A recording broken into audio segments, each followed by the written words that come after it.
on vous raconte notre histoire, vous pensez que c'est juste pour truc.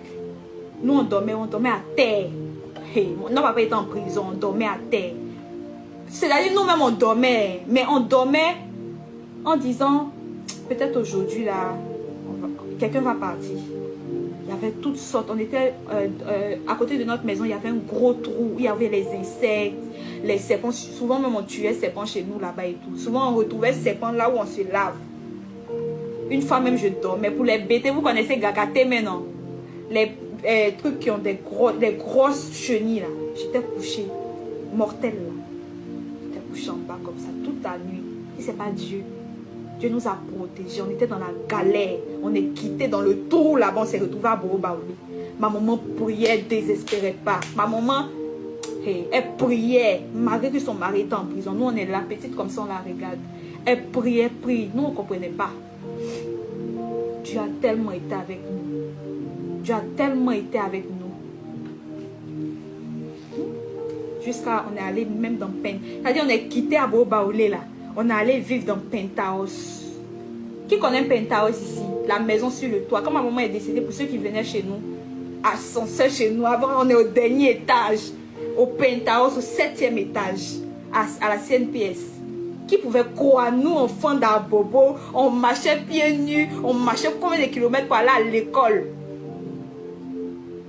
C'est-à-dire, nous-mêmes, quand on veut rentrer à la maison, on est obligé de mentir aux gens. Mais moi et ma petite, on se ressemble beaucoup. Donc, les gens nous prennent pour des jumelles. On est obligé de mentir aux gens que oui, on est jumelles. On nous demande oui. Quand on dit oui, on nous donne gâteau. C'était notre jeu, quoi. Pour pouvoir au moins avoir un peu de trucs pour manger et autres. On a souffert, hein. On a souffert même. C'est parce que moi, j'ai pas trop. J'étais encore petite, je voyais pas trop et tout. On a beaucoup souffert. On ne voit pas que vous voyez là. Il se joue les trucs sur internet là, mais vous ne savez pas. Chacun a son intimité avec Dieu. Chacun a son intimité avec Dieu. Si tu souffres aujourd'hui, si tu es une maman, tu souffres aujourd'hui. Et puis les parents, soyez bien doux avec vos enfants ici. Soyez doux avec vos enfants. Il y a d'autres qui ne comprennent pas. Il y a d'autres qui comment dirais-je, qui ne comprennent pas. Vous avez élevé vos enfants aujourd'hui. Aujourd'hui, ils ont grandi, ils sont devenus méchants avec vous et tout. Vous ne comprenez pas. Ça dépend. Ça dépend. Soyez doux avec vos enfants. C'est vrai, souvent, c'est énervant. Vous les taper et tout. Soyez doux avec vos enfants. Apprenez à parler à vos enfants. Savoir où ils sont. Nous, chez nous, ici, là, qui va dire je t'aime? Mon papa qui est dans... Nous, on dit je t'aime à notre papa. Et notre maman, on dit jamais je t'aime. On dit, on se réveille, mais il n'y a pas bonjour. On ne se salue pas. Maman, il faut mettre mon eau chaude et aller me laver. Maman. C'était notre truc. Quand ma maman est partie, j'ai regretté. J'ai dit, pourquoi j'ai jamais dit je t'aime à ma maman? C'était juste à la fête des mères. Genre, elle avait toujours... C'est-à-dire, il me battait tellement pour que ma maman ait les plus gros cadeaux à la fête des mères. C'était ces jours-là que j'exprimais tout ce que j'avais et tout. Quand elle est partie, j'ai dit, hé, Seigneur, pourquoi j'ai jamais dit ça à ma maman et tout? Avant, j'étais très triste. Je vous ai pas dit, vous voyez mes photos. Pourtant, mais bon, priez. C'est Dieu, prie. Quand tu es dans les moments de joie, prie. Moments de tristesse, prie. On te fait du mal, pardonne. Les gens ne vont pas comprendre pourquoi tu pardonnes. On se dit, mais celle-là, les gens ne vont pas comprendre. Toi, ce que tu sais.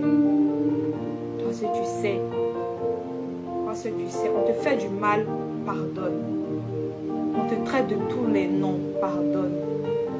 Avance. En tout cas, Dieu est merveilleux. Dieu est merveilleux. Ceux qui n'ont pas encore donné leur vie à Jésus, c'est le moment. Allez à l'église, priez, les catholiques évangéliques, allez à la mosquée, priez. Priez votre Dieu, ayez confiance en lui. Priez, c'est très important. Ne restez pas là, regardez les yeux des gens. Et moi, partout où je passe, je prie. En France, on dit dans les trucs à les voisins de crier. Mais moi, quand il veut prier, il prie. Il prie même. Et puis, il n'y a rien en face. Si tu es mon voisin, que ça te dérange, c'est que toi, là, vraiment, tu es bizarre. Tu pries. C'est que tu veux, là. Tu demandes à Dieu. Puis tu dis, Dieu, donne-moi la date, donne-moi l'heure à laquelle je vais recevoir la chose. Si la chose est bonne pour moi, que ta volonté soit faite. Si la chose que j'ai demandé, tu sais qu'elle n'est pas bonne pour moi, montre-moi. Il va te montrer. Quand vous priez, comment dirais-je, quand vous demandez quelque chose à Dieu, croyez que vous avez déjà reçu.